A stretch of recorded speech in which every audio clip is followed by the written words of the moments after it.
पूर्वी कमांड के सभी एयरफोर्स बेस को अलर्ट कर दिया गया है। सिलीगुड़ी में S-400 एयर डिफेंस सिस्टम को भी अलर्ट मोड में रखा गया है। भारत ने तवांग में L-70 एयर डिफेंस गन भी तैनात कर दी है। इसकी तस्वीरें भी थोड़ी देर में हम आपको दिखाएंगे। LAC पर जमीन से लेकर हवा तक हाई अलर्ट जारी कर दिया गया है।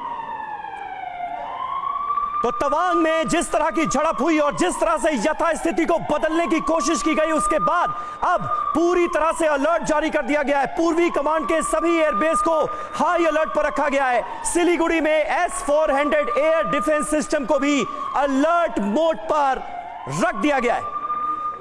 और आशीष हमारे साथ जुड़े हुए हैं, जल्दी से चलते हैं उनके पास, उसके बाद फिर मेहमानों का रुख करेंगे। आशीष, अगर आप सुन पा रहे हो, ये जो तैनाती है इसको किस तरह से देखा जाए? ये S-400 वही गन्स हैं जिसका कमाल हम इस वक्त रूस और यूक्रेन की जंग में भी देख रहे हैं।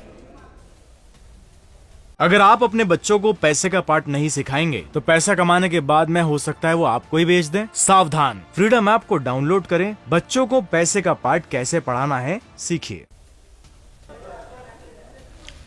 बिल्कुल, यूक्रेन के पास में S-300 है, उसका एक काफ़ी हायर वर्जन है S-400 जो लेटेस्ट भारत ने ऑर्डर किया था। और इसके सेकंड स्क्वाड्रन, पहले स्क्वाड्रन पंजाब में डिप्लॉय की गई थी, सेकंड स्क्वाड्रन को ईस्ट में सिलीगुड़ी कॉरिडोर यानी कि चिकन स्नैक भी जिसे कहा जाता है, वहाँ पर डिप्लॉय कर दिया गया है। और साथ ही वो हाईएस्ट अलर्ट लेवल पर है। साथ ही दर्शकों को ये भी बता दें कि एक दो नहीं, जितने भी फाइटर जेट बेसिस हैं, और मैं नाम के साथ में और फाइटर जेट्स के साथ में दर्शकों को जरूर बताना चाहूंगा ताकि पूरी एक आइडिया लगे कि क्या कुछ अलर्ट लेवल पर है। आशीष आप कंटिन्यू कीजिएगा, लेकिन इस वक्त जो थोड़ी देर पहले आपने L-70 डिफेंस गन्स की तस्वीरें भेजी थी वो भी हम अपने दर्शकों को दिखा रहे हैं। ये देखिए ऊपर जो आपको तस्वीर नजर आ रही है, ये L-70 डिफेंस गन्स हैं जिन्हें तवांग में डिप्लॉय किया गया है इस झड़प के बाद। ये बहुत अहम खबर आशीष सिंह हमारे सहयोगी इस वक्त हमें दे रहे हैं।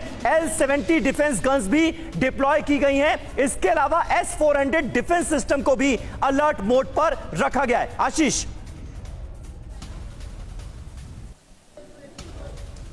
बिल्कुल, देखिए L-70 जो अपग्रेडेड हैं उसे डिप्लॉय किया गया है और ये हाईएस्ट अलर्ट मोड पर है। और जो हम तस्वीर दिखा रहे हैं वो एक्चुअल तस्वीर है इस समय जो तवांग में जो गन्स डिप्लॉय की गई हैं उसमें से एक की ये एक्चुअल तस्वीर है। ये कोई फाइल फुटेज नहीं है, कोई फाइल फोटो नहीं है, ये एक्चुअल इस समय पर जो तैनाती की गई है L-70 एयर डिफेंस गन्स की अपग्रेडेड वाली, उसकी तस्वीरें हैं। दर्शकों को बता दें कि इसको करने की जरूरत इसलिए पड़ी है क्योंकि जो चाइनीज ड्रोन्स, और वो भी स्पेसिफिकली नाम के साथ में हम दर्शकों को बता सकते हैं, विंग लूंग ड्रोन्स, ये जो ड्रोन्स हैं चाइनीज, ये बहुत ज़्यादा अग्रेसिव मनूवर करते हुए और सर्वेलेंस करते हुए दिखाई दिए हैं। अग्रेसिव में स्पेसिफिकली ड्रोन के कॉन्टेक्स्ट में इसलिए कह रहा हूं कि ड्रोन्स को साइट करने के बाद में भी, फाइटर जेट्स स्क्रैम्बल करने के बाद में भी वो रिट्रीट नहीं कर रहे थे और इसीलिए विंग लूंग ड्रोन्स को काउंटर करने के लिए भी हमने L-70 अपग्रेड एयरक्राफ्ट को रखा गया है। आशीष,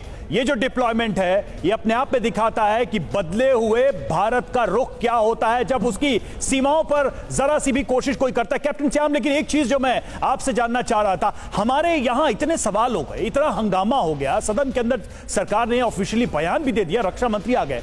मैं अभी ग्लोबल टाइम्स के ट्विटर हैंडल को भी देख रहा था, उनके अखबारों को देख रहा था, उनका जो भी अपना सरकारी भोंपू है उनकी तरफ से एक शब्द नहीं आया। चीन ने चू तक नहीं किया इस पे। इसको कैसे देखते हैं? चाइना की जो नीति है, मैंने जैसे पहले कहा, उसके हिसाब से वो धीरे धीरे इंच बाय इंच अपनी जो विस्तारवादी नीति है उसके हिसाब से वो एक्सकर्शंस करता रहता है। तो यहाँ पे उसने एक ट्रायल किया और वो सक्सेसफुल नहीं हुआ, थोड़ी जो बैकफुट पे जाना पड़ा उनको, तो इसको वो क्या कहेंगे? उस कुछ नहीं कहेंगे, फिर से करेंगे, कुछ दिन चुप रहेंगे, फिर से करेंगे, या नपल तोला बयान देंगे। वैसे भी नहीं, लेकिन सर चीन की तरफ से भारत की हर छोटी बड़ी बात पे बड़े बड़े बयान आ जाते हैं, बड़े बड़े दावे आ जाते हैं, गीदड़ भभकियां आ जाती हैं, धमकियां आ जाती हैं, और इतना कुछ हो गया।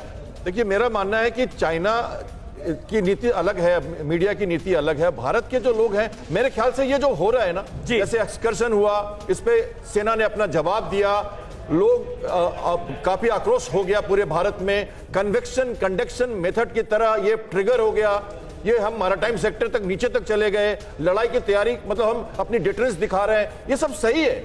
ये होते रहना चाहिए। नहीं सर, एक बड़ी बात यह कही जा रही है कि आशंका अभी भी बरकरार है। लद्दाख से लेकर अरुणाचल प्रदेश तक अलर्ट जारी किया गया है। लेफ्टिनेंट जनरल वीके चतुर्वेदी, इस बात को आप कैसे देखते हैं कि पूर्वी कमांड के सभी एयरबेस को अलर्ट मोड पर रखने के निर्देश जारी किए गए? मतलब क्या है इसका, अगर आप हमारे दर्शकों को आसान अल्फाजों में समझा पाए।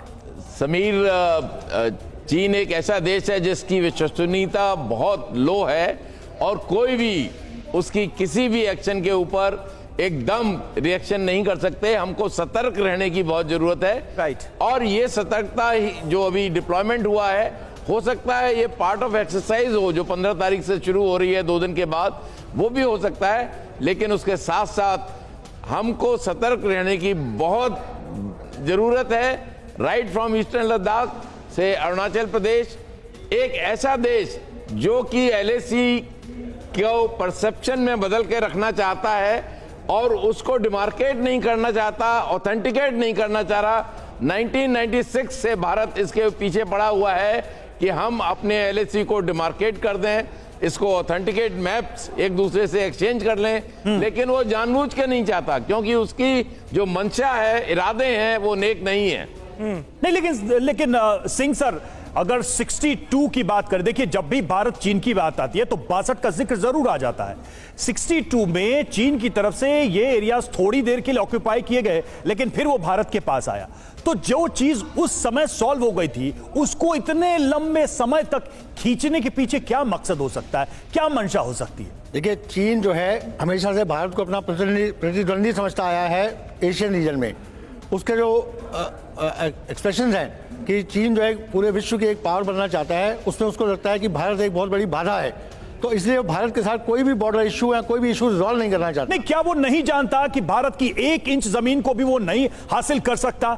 अब ये वो भारत नहीं, ये तो मैसेज बहुत क्लियर पिछली बार ही मिल गया था। बिल्कुल 100% जानता है, लेकिन इसके जानने बाद देखिए वो क्या कर रहा है। वो एक जिसे बोलते हैं एक लक्ष्मण रेखा को क्रॉस नहीं कर रहा है, वो पास आता है फिर दूर चला जाता है। ठीक है सर। अगर आप अपने बच्चों को पैसे का पार्ट नहीं सिखाएंगे तो पैसा कमाने के बाद में हो सकता है वो आपको ही बेच दें। सावधान, फ्रीडम ऐप को डाउनलोड करें, बच्चों को पैसे का पार्ट कैसे पढ़ाना है सीखिए।